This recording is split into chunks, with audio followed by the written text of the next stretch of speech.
en édition spéciale.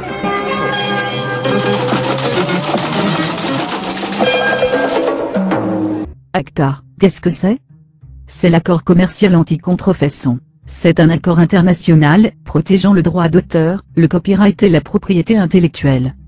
Nous ne nous battons pas contre ces valeurs, qui existent déjà, mais contre des aspects de ce traité qui vont à l'encontre des intérêts du peuple, et de beaucoup de nos libertés. La première chose à savoir au sujet d'ACTA, c'est que le texte touche absolument tous les aspects de notre vie quotidienne, depuis la voiture que l'on conduit, autant que l'on passe sur les réseaux sociaux ou YouTube, en passant par nos médicaments et les repas de famille. Tout ce qui est concerné, de près ou de loin, par les brevets et les copyrights, la musique que l'on écoute, les semences et les produits qui les traitent, les avancées scientifiques dans la recherche médicale ou technologique, ACTA est partout. ACTA permet aux détenteurs d'un brevet ou d'un copyright de déclarer, comme contrefaçon tout ce qui s'inspirera, ressemblera, ou fonctionnera comme sa création. Toute contrefaçon est interdite, et criminelle. Ainsi, un médicament générique, au même titre qu'une chanson copiée, de votre ordinateur à votre baladeur, pourront être décrétés illégaux, et son possesseur déclaré criminel. Mais ça va au-delà de ça.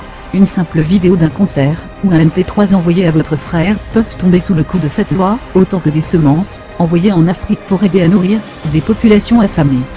Pour être appliqué, ACTA autorise donc l'accès à toutes vos communications, afin de vérifier s'il y a présence d'un contenu illicite. Et pour être sûr que ce soit fait, le traité rend les fournisseurs de services, hébergement, accès à Internet, responsables de vos activités. Comme si la lecture de vos communications personnelles, violant l'article 8 de la Convention européenne de sauvegarde des droits de l'homme, et des libertés fondamentales, ne suffisait pas, cela incitera les FAI à restreindre vos accès à certains sites, voire modifier les contenus que vous envoyez. C'est une atteinte grave aux libertés d'information, d'expression, et à la neutralité même de l'Internet. Les procédures légales pourront en outre être contournées, supprimant même la présomption d'innocence avec une transmission d'informations personnelles aux détenteurs des droits sur simple suspicion de fraude. Enfin, il faut savoir que ce traité est travaillé depuis 2007. Plus de 4 années de négociations, avant d'aboutir à un texte touchant à la vie quotidienne de milliards d'individus, ont eu lieu dans le plus grand secret, réunissant gouvernements et grandes entreprises. Les multinationales dictent leurs envies à nos gouvernements, qui établissent leurs lois en fonction de ces envies plutôt que pour défendre les intérêts du peuple.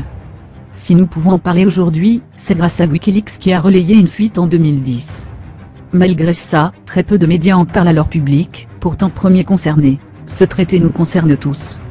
Contrairement à ce que veulent nous faire croire les ayants droit, et les gouvernements, ce n'est pas un projet anti-piratage, mais une atteinte quotidienne de tout le monde, sur toutes les facettes de sa vie.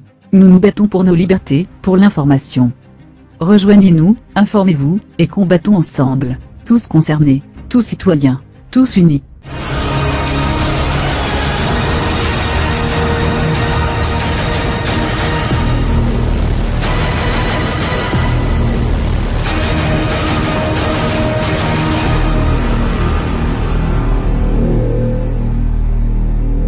We are anonymous. We are legion. We do not forgive. We do not forget. Expect us.